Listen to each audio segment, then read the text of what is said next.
Hello and welcome back to my channel. So happy that you have joined me again for another episode. It's just so exciting. I am 28 weeks today. I think last time I updated I was about to be 27 weeks. So a lot has been happening now these past week and a half. I have done my glucose test at the midwife, and it was the one thing that I was just super nervous about this whole pregnancy, because I was like, this is just something that I really want to pass and I really want to do well. And yeah, so it went well. So I'm very, very happy that I'm not more of a high risk pregnancy right now. I'm just kind of continuing to kind of be in that low risk category. So far, things can change in a heartbeat. We all know that. Anything can happen in birth. But so far, I'm just trying to be really, really grateful that things are going well so far. And yeah, they measured the baby. He is growing well. My uterus is growing well. All looks normal on the trajectory line. So not too big, not too small as of yet. So that was a huge relief. I got to listen to him as well yesterday, and he is sounding so good and strong in there. I have my own little Doppler that I will use sometimes at home, but he's moving so much that I'm kind of reassured all the time that he's with me, he's doing okay. But it was really nice to have it in those early weeks when you don't feel that much. So yeah, I'm really grateful. My iron is a bit low, not low. I've been refusing to take the iron tablets. Maybe I've already mentioned that, but I'm taking this, it's like a juice here in Sweden called Blutsaft. And it has just a lot of different veggies and lots of different high iron foods in it. And people were just like, it's gonna be so disgusting and it's the nastiest thing you'll ever drink. And I was just kind of like, it's kind of good. It's not really that bad. I don't think it's that bad. So far, I'm still at around 118 apparently with my latest one yesterday. So it's still fine, but I've been kind of like not taking it consistently. I've been either doing like a green juice with kale and spinach and ginger, banana, and either like vanilla yogurt or some just like a juice with like carrots and apple and that kind of a thing. So I've been like switching off. I'll do like a green smoothie one day and the other veggie juice another day. But now I think I'm just gonna continue drinking both every day, just to really stay above or stay on the higher end of things, and hope that that's gonna be all that is needed. Of course, I'll take the iron tablets if I'm medically needing to, but so far so good. Otherwise it went well. Other than that, it wasn't a big deal. I had to fast, so the day before I had to stop eating at 10 p.m. and then I went in the next day, and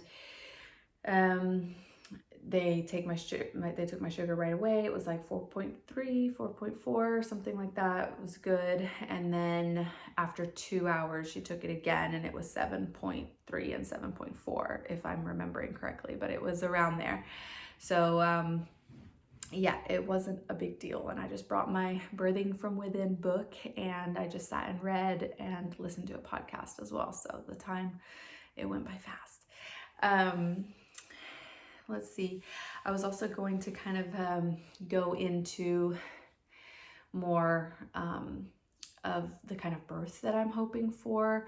I haven't gone too much into it because I didn't know if I had gestational diabetes or if anything was going to be coming up. But having been working in this field for so long as I have and seen all kinds of different births, and there is no right or wrong way to give birth. For me personally, the births that I've seen that have been in the hospital are one experience, right? It's like choose your adventure kind of chapter in your life where you get to choose this really big, it's a big decision where to give birth. It's a really big decision who you have at your birth.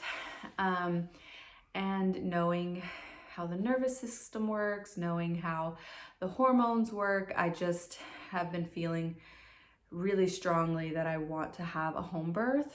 In the beginning, I was more like, you know, I'm okay with the hospital. I'm okay to just stay home as long as possible and just go in towards the end of the birth. But the more I've been thinking about it and the more I've kind of just been envisioning my birth and who I want to be there, I really think it's such a private experience and a very sacred experience, and it's one that I'll have forever. And I don't necessarily want a lot of people that I don't know in the room with me, or having people change shifts right when I'm pushing, or because it really is, people think that, oh, you know, if I've had the same midwife all night, they're going to stay with me if I'm pushing at the end of their shift. But that's just not reality. And people go home and the next shift comes, even if you are pushing, in the middle of pushing. And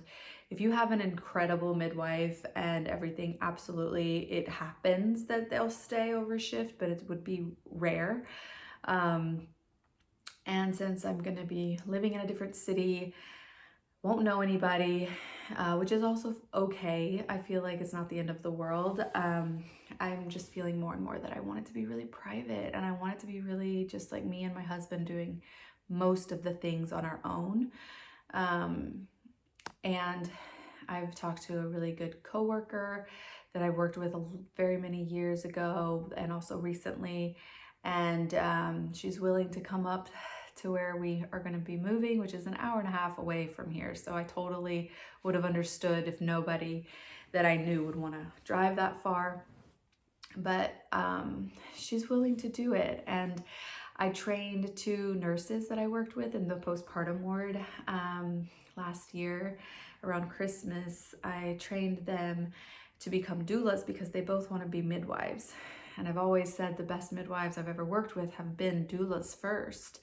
And that was from my experience in the States, was because I would work with so many incredible home birth midwives. Then they were all like, yeah, no, I started this as a doula and now I'm here. And it was so inspirational, and they just are different in just such a huge way. I mean, thank goodness for the medical system and interventions. They're there when we need them.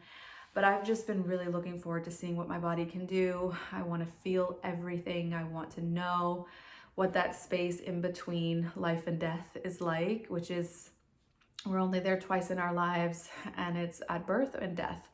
And when you're in that space of just, you're in a whole different part of your brain. That is, I'm just so excited to finally feel and see what that's like.